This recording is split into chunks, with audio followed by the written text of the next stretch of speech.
जय हिंद साथियों, स्वागत है आपका हमारे YouTube channel Hindi with Shashi में। तो हमने यूजीसी नेट के लिए जो कार्यक्रम शुरू किया था, उस क्रम में हम सबसे पहले यूनिट 7 पढ़ रहे थे, जो कि कहानी है।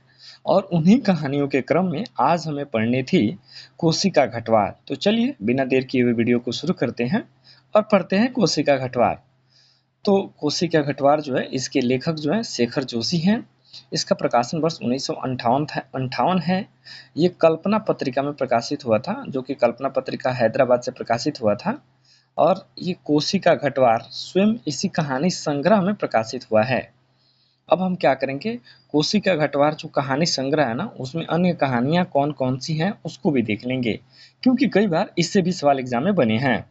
तो इसमें प्रमुख कहानी कौन कौन सा है? दाजियो है, उस्ताद है, कवि प्रिया है, बंद दरवाजे खुली खिड़कियां है, किम करोमी, जनार्दन, कोशिका घटवार, जी हजूरिया, पद्मा की कहानी, शुभो दीदी, बदबू। इसके प्रमुख पात्रों को देख लेते हैं। तो इसके प्रमुख पात्र में पहला क्या है? गोसाई, जो कि इस कहानी का नायक भी कह सकते हैं। यह पूर्व सैनिक रहता है, कोसी के किनारे गेहूं पीसने की व्यवस्था करता है, यानी घट बनाता है। अब आप देखेंगे ना, ये 2024 के एग्जाम में पूछा हुआ है, ये गोसाई वाला पात्र पूछा हुआ है।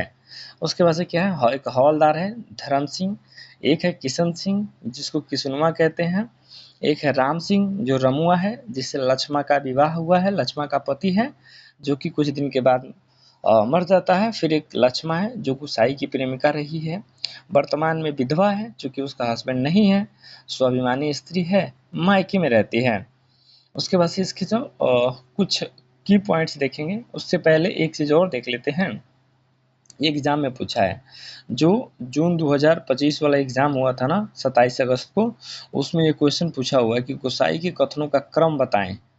तो उस क्रम में ये 4 ऑप्शन थे और इसका क्रम ये होगा, इसीलिए मैंने इसको यहाँ सम्मिलित कर दिया है। सुबह से अब तक 10 पसेरी भी नहीं हुआ, सूरज कहाँ से कहाँ चला गया। दूसरा क्या है? लोग ठीक कहते हैं, औरत के हाथ की बनी रोटियों का स्वाद ही दूसरा होता है। तीसरा, बच्चा है, भूख लग गई होगी, डांटने से क्या फायदा। कभी 4 पैसे जुट जाए तो गंगानाथ जाकर भूल चूक की माफ़ी मांग लेना। उसके बाद से इसके कथासार क्या है, यानी कि इसके जो की पॉइंट्स हैं उसको देख लेते हैं। और की पॉइंट्स में क्या है? सामाजिक जड़ मनोविज्ञान के कारण अधूरे रहे अनाथ फौजी गोसाई और लक्ष्मा के कालातीत प्रेम कहानी। और किसमें? पूर्व दीप्ति तकनीक से लिखा गया इस कहानी को। उसके बाद से पहाड़ों की पलायन की समस्या को भी दिखाया गया है। एक और क्वेश्चन है जो कि पिछले साल पूछा गया एग्जाम में, PYQ है, जिसके आगे पीछे भाई बहन नहीं है, माई बाप नहीं, परदेश में बंदूक की नोक पर जान रखने वालों को छोकरी कैसे दे दे हमें। ये कौन कहा था? लक्ष्मा के बाप ने कहा था। ये क्वेश्चन पूछा हुआ है जून 2025 के आसपास का क्वेश्चन पूछा हुआ है। मैंने इसको भी सम्मिलित कर दिया है। आप इन क्वेश्चन के माध्यम से ना इस टॉपिक का और इस कहानी का महत्व को आप देख सकते हैं। अब हम नीचे पढ़ेंगे कहानी। तो कहानी शुरू करते हैं। अभी खप्पर में 1/4 से अधिक गेहूं शेष था। खप्पर में हाथ डालकर उसने व्यर्थ ही उल्टा पलटा और चक्की के पाटों के वृत्त में फैले हुए आटे को झाड़कर एक ढेर बना दिया। बाहर आते आते उसने एक बार फिर खप्पर में झांक कर देखा, जैसे यह जानने के लिए कि इतनी देर में कितनी पिसाई हो चुकी है, परंतु अंदर की मिकदार में कोई विशेष अंतर नहीं आया। खस खस की ध्वनि के साथ अत्यंत धीमी गति से ऊपर का पाट चल रहा था।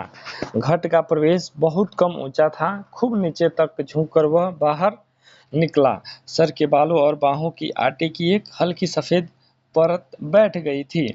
खंबे का सहारा लेकर वह बुदबुदाया, अरे साला, सुबह से अब तक 10 पसेरी भी नहीं हुआ, सूरज कहाँ से कहाँ चला गया। कैसी अनहोनी बात अनहोनी तो है ही।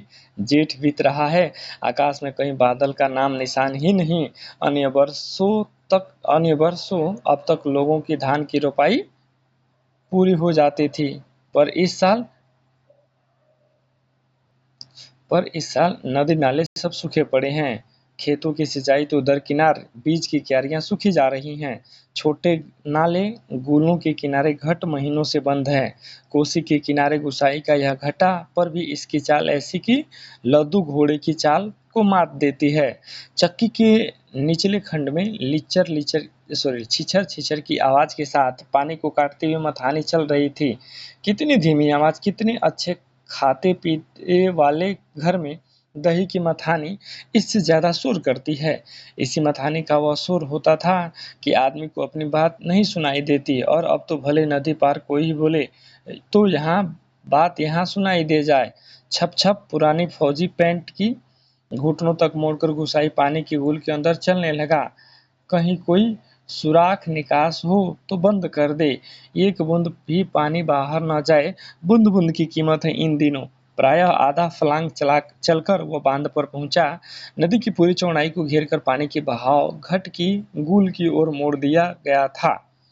किनारे पर मीठी घास लेकर उसने बांध को एक दो स्थान पर निकास बंद किया और फिर गुल के किनारे चलकर घाट पर आ गया।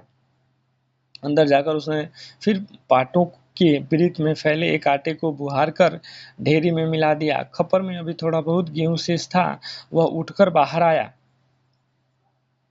दूर रास्ते पर एक आदमी सिर पर पिसान रखे उसकी ओर जा रहा था। गुसाई ने उसकी सुविधा का ख्याल रखकर वहीं से आवाज दे दी, है हो, यहाँ लंबर देर में आएगा। 2 दिन का पिसान अभी जमा है, ऊपर से उमेद सिंह के घट में देख लो। उस व्यक्ति ने मुड़ने से पहले एक बार और प्रयत्न किया। खूब ऊंचे स्वर में पुकार कर वह बोला, जरूरी है जी, पहले हमारा नंबर नहीं लगा दोगे?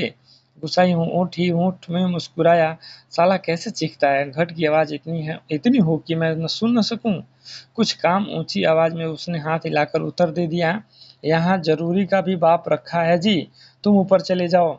वह आदमी लौट गया। मीहल की छांव में बैठकर गुसाई ने लकड़ी के जलते हुए कुंदे को खोदकर चिलम सुलगाई और गुड़गुड़ करता हुआ धुआं उड़ाता रहा। खसर खसर उसकी चक्की का पाट चल रहा था।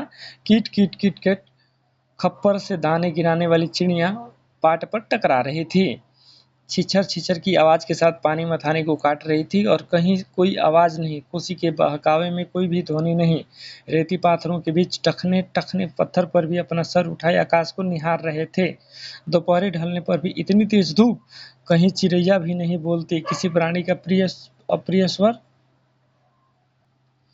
सूखी नदी के किनारे बैठा गुसाई सोचने लगा, क्यों उस व्यक्ति को लौटा दिया? लौट तो वो जाता ही। घट के अंदर टच पड़े पिसान के थैलों को देखकर 2-4 क्षण की बातचीत का आसरा ही होता। कभी कभी गुसाई को यह अकेलेपन काटने लगता। सूखी नदी के किनारे वह अकेलापन नहीं, जिंदगी भर साथ देने के लिए जो अकेलापन उसके द्वार पर धरना देकर बैठ गया है, वही जिसे वो अपना कह सके, ऐसे किसी प्राणी स्वर के लिए नहीं। पालतू कुत्ते बिल्ली का स्वर भी नहीं। क्या ठिकाना ऐसे मालिक का जिसका घर द्वार नहीं, बीवी बच्चे नहीं, खाने पीने का ठिकाना नहीं। घुटनों तक उठी हुई पुरानी फौजी पैंट के मोड़ को गुसाई ने खोला। गोल में चलते हुए थोड़ा थोड़ा क्या है भाग भीग गया था, पर इस गर्मी में उसे भींगी पैंट की शीतलता अच्छी अच्छी लगी। पैंट की सलोटों को ठीक करते करते गुसाई ने हुक्के की नली से मुंह हटाया। उसके होठों में बाएं कोने पर हल्की सी मुस्कान उभर आई। बीती बातों की याद गुसाई सोचने लगा।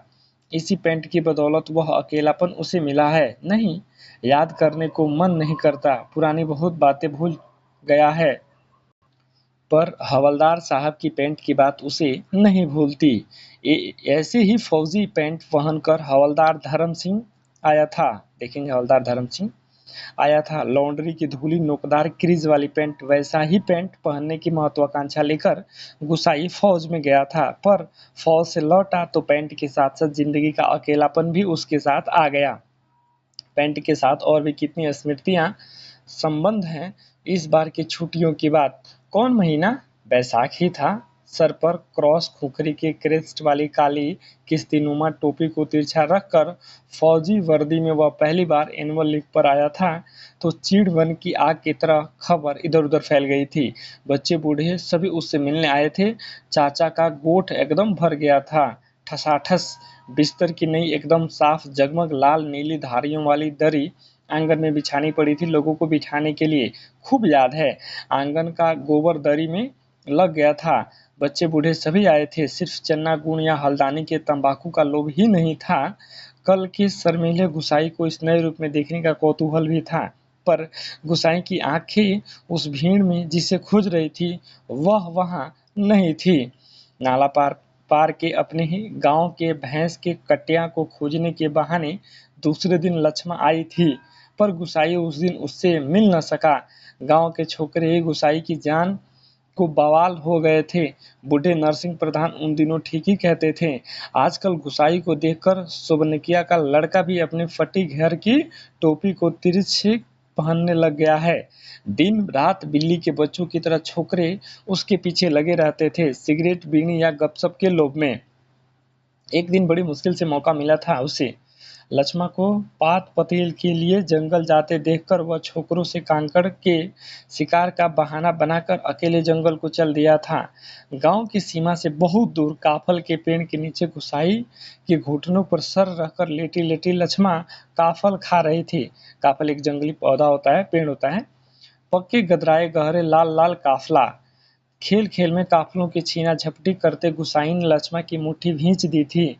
टप टप टप काफलों का गाढ़ा लाल रस उसकी पैंट पर गिर गया था। लक्ष्मा ने कहा था, इसे यहीं रख जाना, मेरी पूरी बाह की कुर्ती इसमें से निकल आएगी। वह खिलखिलाकर अपनी बात पर स्वयं ही हंस दी थी। पुरानी बात क्या कहा था गुसाई ने, याद नहीं पड़ता। तेरे लिए मखमल की कुर्ती ला दूंगा मेरी सुआ, या कुछ ऐसा ही। पर लक्ष्मा को मखमल की कुर्ती किसने पहनाई होगी? पहाड़ी पार की रमुआ ने, जो तेरी निशान लेकर उसे ब्याहने आया था, जिसके आगे पीछे भाई बहन नहीं, माँ बाप नहीं, परदेश में बंदूक की नोक पर जान रखने वाले को छोकरी कैसे दे दे हम। लक्ष्मा के बाप ने कहा था। ये इंपोर्टेंट पंक्तियां वो आ गई जिसकी चर्चा मैंने ऊपर किया था, और ये PYQ भी है, पिछली साल पूछा हुआ भी क्वेश्चन है ये, तो इसको आप अपने नोट्स में शामिल कर लीजिएगा। फिर उसका मन जानने के लिए गुसाई ने टेढ़े तिरछे बात चलवाई थी। उसी साल मंगसीर की एक ठंड उदास शाम को गुसाई की यूनिट के सिपाही किशन सिंह ने क्वार्टर मास्टर रोस्टर स्टोर के सामने खड़े खड़े उससे कहा था, हमारे गांव के राम सिंह ने जिद की तभी छुट्टियां बढ़ानी पड़ी। क्या है, 10 साल उसकी शादी थी। दरअसल इस साल उसकी शादी थी, इस साल उसकी शादी थी।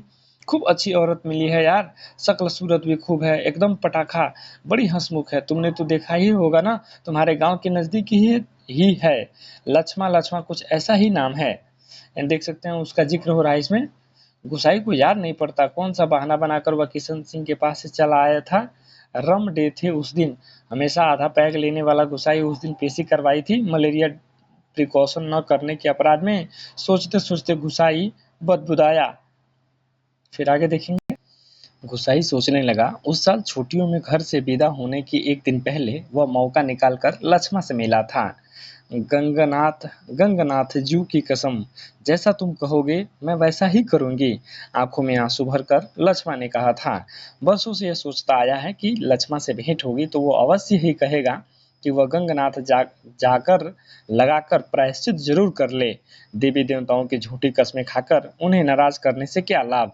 जिस पर कभी जिस पर भी गंगनाथ का कोप हुआ वह कभी फल फूल नहीं पाया। पर लक्ष्मा से कब भेंट होगी वह नहीं जानता। लड़कपन से संगी साथी नौकरी चाकरी के लिए मैदानों में चले गए हैं। गांव की ओर जाने का उसका मन नहीं होता। लक्ष्मा के बारे में किसी से पूछना उसे अच्छा नहीं लगता। जितने दिन नौकरी रही वह पलटकर अपने गांव नहीं आया। एक स्टेशन से दूसरे स्टेशन का वॉलंटियर ट्रांसफर लेने वालों की लिस्ट में नायक गुसाई सिंह का नाम ऊपर आता रहा, लगातार 15 साल तक। पिछले बैसाख में ही वह गांव लौटा। 15 साल बाद रिजर्व में आने पर काले बालों को लेकर गया था, खिचड़ी बाल लेकर लौटा। लक्ष्मा का हट उसे अकेला बना गया। आज इस अकेलेपन में कोई होता जिसे गुसाई अपनी जिंदगी का किताब पढ़कर सुनाता। शब्द शब्द अक्षर अक्षर कितना देखा, कितना सुना और कितना अनुभव किया है उसने। पर नदी किनारे यह तपती रेत, पनचक्की की खटर पटर और मेहल की छाया में ठंडे चिलम का निष्प्रयोजन गुड़गुड़ाता गुसाई, और चारों ओर अन्य कोई नहीं, एकदम निर्जन, निस्तब्ध और सुनसान। एकाएक गुसाई का ध्यान टूटा। सामने पहाड़ी के बीच पगडंडी से सर पर बोझा लिए हुए एक नारे की आकृति उसी की ओर चली आ रही थी। गुसाई ने सोचा वहीं से आवाज देकर उसे लौटा दे। कोसी ने चिकने काई लगे पत्थरों की कठिनाई से चलकर उसे वहां तक आकर केवल निराश लौट जाने की जाने को क्यों वह बाध्य करे। दूर से चिल्लाकर पिसान स्वीकार करवाने की लोगों की आदत से वह तंग आ चुका था। इसी कारण आवाज देने का उसका मन नहीं हुआ। वह प्रकृति अब तक पगडंडी छोड़कर नदी के मार्ग में वह आकृति अब तक पगडंडी छोड़कर नदी के मार्ग में आ पहुंची थी। चक्की की बदलती आवाज को पहचानकर गुसाई घट के अंदर चला गया। खप्पर का अनाज समाप्त हो चुका था। खप्पर में एक कम अन्न वाले थैली को उलटकर उसने अन्न का निकास रोकने के लिए काठ की चिड़ियों को उल्टा कर दिया। किट किट का स्वर बंद हो गया। वह जल्दी जल्दी आटे की थैली में भरने लगा। घट के अंदर मथाने की छीछे छिछिर की आवाज भी अपेक्षाकृत कम सुनाई दे रही थी। केवल चक्की ऊपर वाले पाट को घसीटती हुई घरघराहट का हल्का धीमा संगीत चल रहा था। तभी गुसाई ने सुना अपनी पीठ के पीछे घट के द्वार पर इस संगीत से भी मधुर एक नारी का कंठ स्वर, कब बारी आएगी जी, रात की रोटी के लिए घर में आटा नहीं है। सर पर पिसान रखे एक स्त्री उससे ये पूछ रही थी। गुसाई का स्वर परिचित सा लगा। चौंककर उसने पीछे मुड़कर देखा। कपड़े में पिसान ढीला बंधा होने के कारण बोझ का एक सिरा उसके मुख के आगे आ गया था।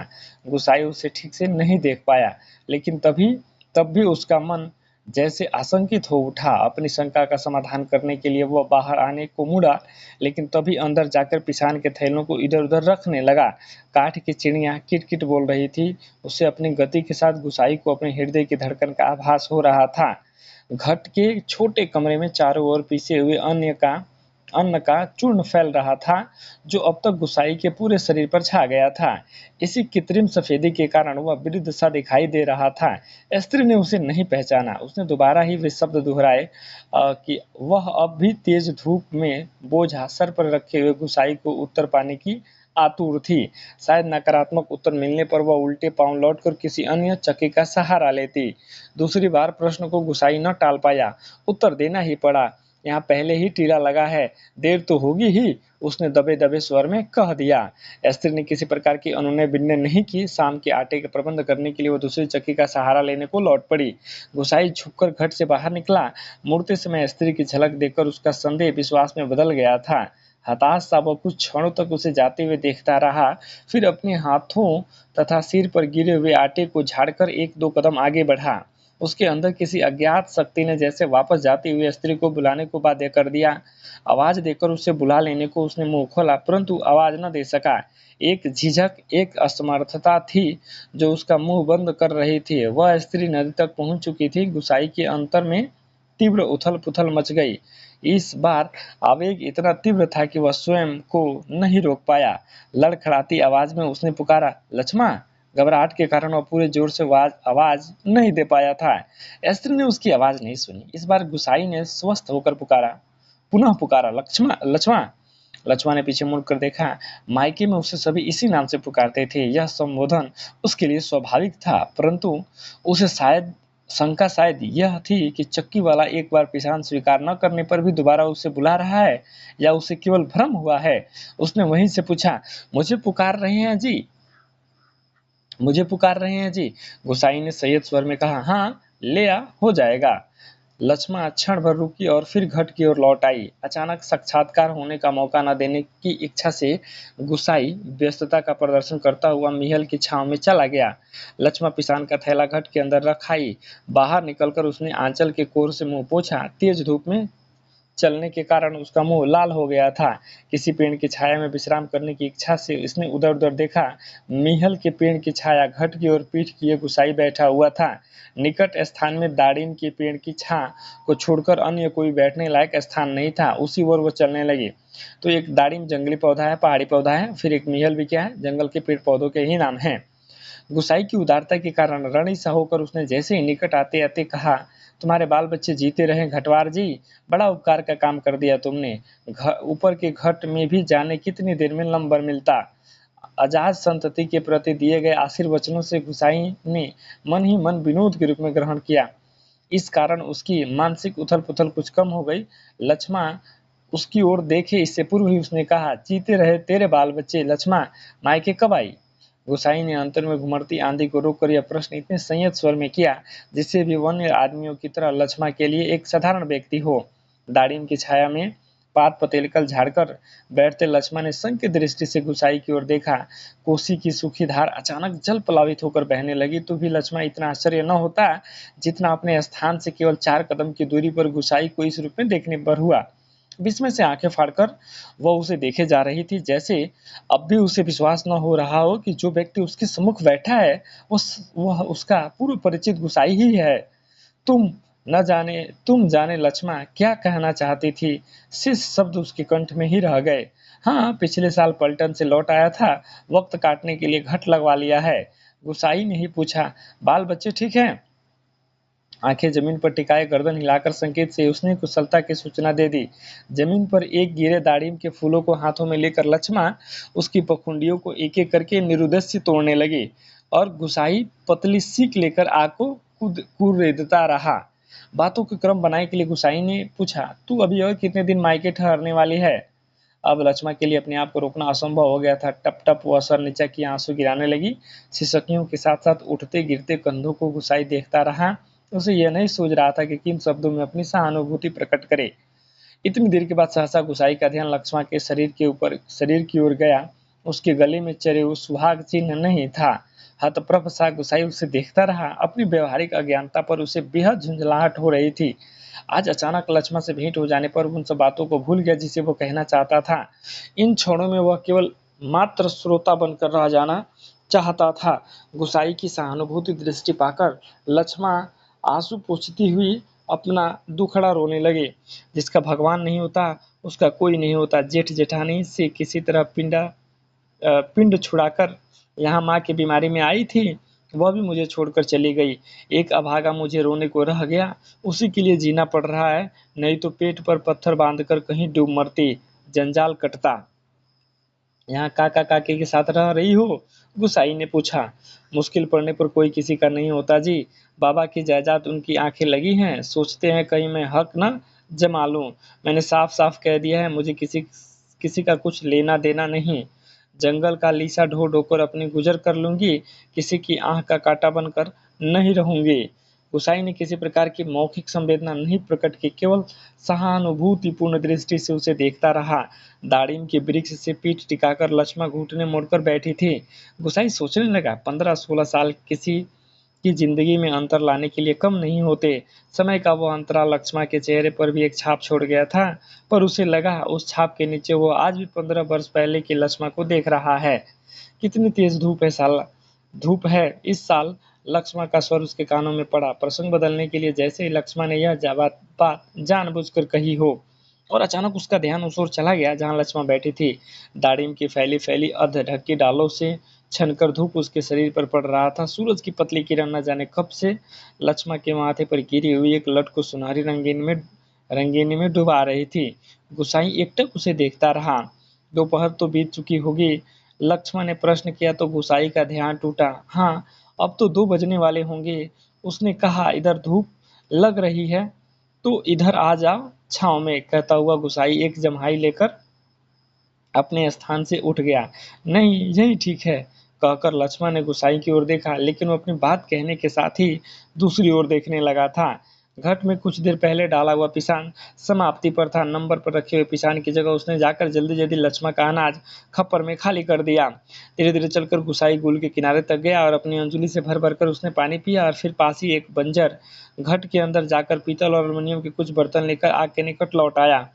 आस-पास पड़ी सूखी लकड़ियों को बटोरकर उसने आग सुलगाई और एक काली पुती बटलोई में पानी डालकर जाते-जाते लक्ष्मण की ओर मुंह कह कर गया, चाय के टाइम भी हो रहा है, पानी उबल जाए तो पत्ती डाल देना, पुड़िया में पड़ी है।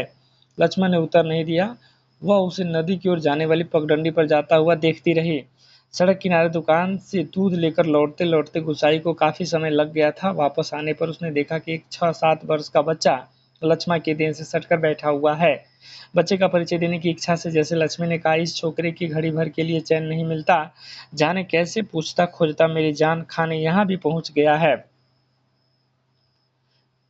गुसाई ने लक्ष्य किया कि बच्चा बार बार उसकी दृष्टि बचाकर माँ से किसी चीज के लिए जिद कर रहा है। एक बार झुझलाकर लक्ष्मण ने उसे झिड़क दिया, चुप रह, अभी लौटकर घर जाएंगे, इतनी देर में क्यों मरा जा रहा है। चाय के पानी में दूध डालकर गुसाई फिर उसी बंजर घट में गया। एक थाली में आटा लेकर वह गुल के किनारे बैठा। बैठा उसे गूंथने लगा।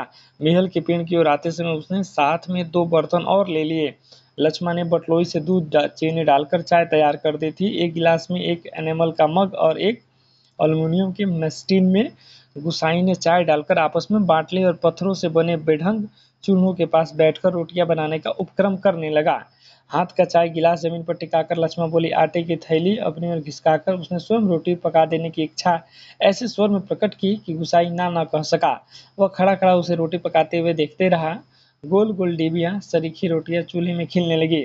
बरसों बाद गुसाई ने ऐसी रोटियां देखी थी जो अनिश्चित आकार फौजी की लंगर की चपातियां या स्वयं उससे हाथ से बनी बेडौल रोटियों को एकदम भिन्न थी। आटे की लोई बनाते समय लक्ष्मण के छोटे छोटे हाथ बड़ी तेजी से घूम रहे थे। कलाई में पहने हुए चांदी के कड़े जब भी आपस में टकरा जाते खन खन की एक अत्यंत मधुर स्वर निकलता। चक्की के पाट पर टकराने वाली काठ की चिड़ियों का स्वर कितना भी नीरस हो सकता है, यह गुसाई ने आज पहली बार अनुभव किया। किसी काम से वह बंजर घाट की ओर गया और बड़ी देर तक खाली बर्तन डिब्बों को उठाता रखता रहा। वह लौट कर आया तो लक्ष्मण रोटी बनाकर बर्तनों को समेट चुकी थी और आटे में सने हाथों को धो रही थी। गुसाई ने बच्चे की ओर देखा। वह दोनों हाथ में चाय का मग थामे टकटकी लगाकर गुसाई को देखे जा रहा था। लक्ष्मण ने आग्रह के स्वर में कहा, चाय के साथ खानी हो तो खा लो, फिर ठंडी हो जाएगी। मैं तो अपने टाइम से ही खाऊंगा। ये तो बच्चे के लिए। स्पष्ट कहने पर उसे झिझक महसूस हो रही थी, जैसे बच्चे के संबंध में चिंतित होने से उसकी चेष्टा अनाधिकार हो। ना ना ना जी, वह तो अभी घर से ही खा कर आ रहा है। मैं रोटियां बनाकर रख आई थी। अत्यंत संकोच के साथ लक्ष्मण ने आपत्ति प्रकट कर दी। ओहो, यूं ही कहती है। कहाँ रखी थी रोटियां, घर में? बच्चे ने रुआसी आवाज में वास्तविक व्यक्ति की बातें सुन रहा था।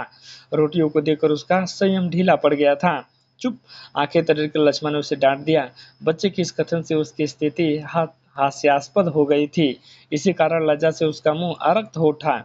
बच्चा है, भूख लग आई होगी, डांटने से क्या फायदा। गुसाई ने बच्चे का पक्ष लेकर 2 रोटियां उसकी ओर बढ़ा दी। ये वो पंक्ति हैं जो कि ऊपर मैंने चर्चा की थी। ये भी एग्जाम में पूछा गया, क्रम जो पूछा गया था ना उसमें ये लाइनें थी। परंतु माँ की अनुमति के बिना उन्हें स्वीकारने का साहस बच्चे को नहीं हो रहा था। वह ललचाई दृष्टि से कभी रोटियों को और कभी माँ की ओर देख लेता था। गुसाई के बार बार आग्रह करने पर भी बच्चा रोटियां लेने में संकोच करता रहा तो लक्ष्मण ने उसे झिड़क दिया। मर, अब ले क्यों नहीं लेता? जहां जाएगा वहां अपना लक्षण दिखाएगा। इससे पहले कि बच्चा रोना शुरू कर दे, गुसाई ने रोटियों का एक टुकड़ा गुड़ कर रखकर बच्चे के हाथ में दे दिया। भरी भरी आंखों में इस अनोखे मित्र को देखकर बच्चा चुपचाप रोटी खाने लगा और गुसाई कौतुकपूर्ण दृष्टि से उसके हिलते हुए ओठों को देखता रहा। इस छोटे से प्रसंग के कारण वातावरण में तनाव सा आ गया था, जिसे गुसाई और लक्ष्मण दोनों ही अनुभव कर रहे थे। स्वयं भी एक रोटी का चाय टुकड़ा में डुबाकर खाते खाते गुसाई ने जैसे इस तनाव को कम करने की कोशिश में ही मुस्कुराकर कहा, लोग ठीक ही कहते हैं, औरत के हाथ की बनी रोटियों का स्वाद ही दूसरा होता है। ये भी पंक्तियां देखेंगे, ये भी इंपॉर्टेंट पंक्तियां हैं, ये भी एग्जाम में पूछ सकता है। फिर क्या, लक्ष्मण ने करुण की दृष्टि से उसकी ओर देखा। गुसाई हो होकर खोखली हंसी हंस रहा था। कुछ साग सब्जी होती तो बेचारा एक आधी रोटी और खा लेता। गुसाई ने बच्चे की ओर देखकर अपनी विवशता प्रकट की। ऐसे ही खाने पीने वालों की तकदीर लेकर पैदा हुआ होता तो मेरे भाग क्यों पड़ता? 2 दिन से घर में तेल नमक नहीं है, आज थोड़े पैसे मिले हैं, आज ले आऊंगी कुछ सौदा। हाथ से अपनी जेब टटोलते हुए गुसाई ने संकोचपूर्ण स्वर में कहा।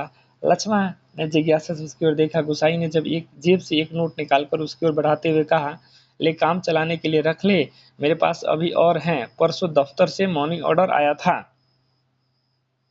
नहीं नहीं जी, काम तो चल ही रहा है, मैं इस मतलब से थोड़े कह रही थी। यह बात तो चली थी तो मैंने कहकर लक्ष्मण ने सहायता लेने से इनकार कर दिया। गुसाई को लक्ष्मण का यह व्यवहार अच्छा नहीं लगा।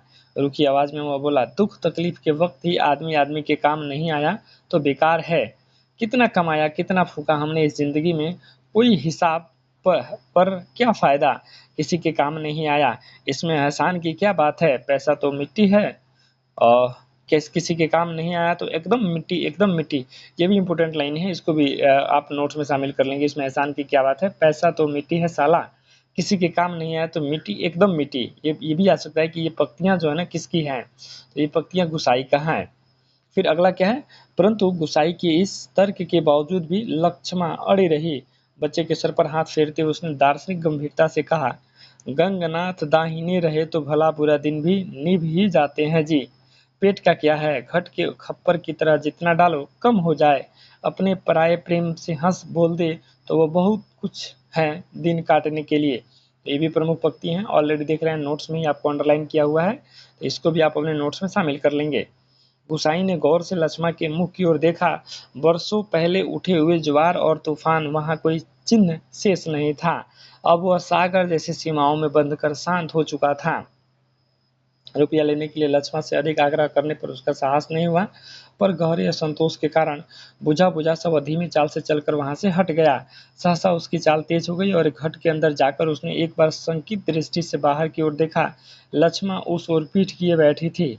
उसने जल्दी जल्दी अपने निजी आटे के टीन से 2-2.5 सेर के करीब आटा निकालकर लक्ष्मा के आटे में मिला दिया और संतोष की एक सांस लेकर वह हाथ झाड़ता हुआ बाहर आकर बांध की ओर देखने लगा।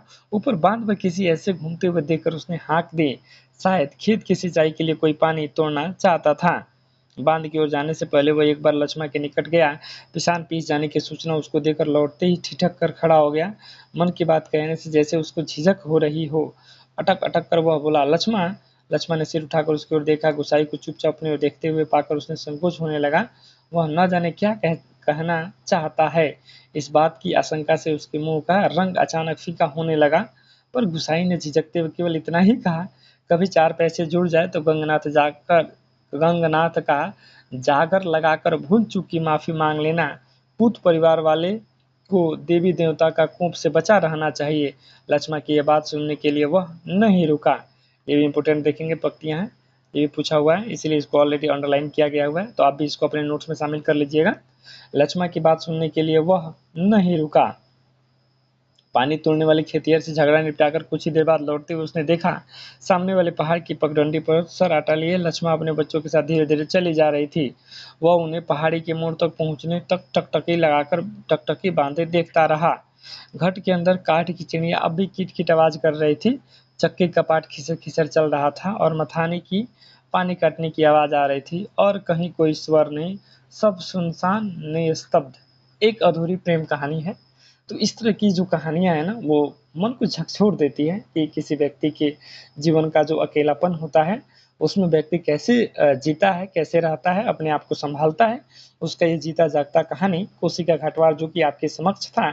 अब आगे इसके कुछ नोट्स देखेंगे जो कि अन्य किसी महत्वपूर्ण गाइड के द्वारा लिया गया है, गाइड से लिया गया है, ताकि आपका कहीं से भी कोई, आप यहाँ से देखेंगे कोसी का घाटवार 1958, इसमें कौन कौन सी प्रमुख कहानियां हैं उसका यहाँ दिया गया है। इसका आप कथा सार देख लेंगे। फ्लैशबैक जो होता है ना, पूर्व दीप्ति तकनीक का प्रयोग किया गया है। सूखे की स्थिति का जिक्र है। पहाड़ों के पलायन की समस्या का उल्लेख है। मिहल और दाड़िम के पेड़ों का बारंबार उल्लेख है। ये जंगली 2 पेड़ होते हैं, उन्हीं का यहाँ उल्लेख है।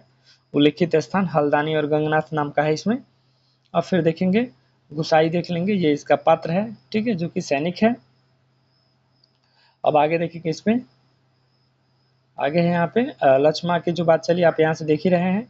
इसके प्रमुख उद्धरण देख लेंगे, यानी पंक्तियां देख लेंगे, क्योंकि पंक्तियां भी एग्जाम में आता है। तो सूखी नदी के किनारे बैठा गुसाई सोचने लगा। देखिए, मैं इस पर इसलिए जोर नहीं दे रहा हूँ ना, क्योंकि जब भी मैं चैप्टर पढ़ रहे थे ना, तो उसमें हमने आपको ये बात बोल दिया था। यहाँ सम्मिलित करने का मेरा ये उद्देश्य सिर्फ इतना है ना कि इम्पोर्टेंट है क्या, क्योंकि ये जो कंटेंट मैंने उठाया है ना, ये मैंने एक इम्पोर्टेंट गाइड से उठाया है। तो मैं इसलिए आपको दिखाना चाहता हूँ कि ऊपर तो एक तो मैंने अंडरलाइन करवा ही दिया है और यहाँ भी दिया हुआ है, इसका अर्थ है कि ये इम्पोर्टेंट है, इसलिए आपको इसे भी याद रखना होगा। मिलेंगे अगले वीडियो में, तब तक के लिए धन्यवाद।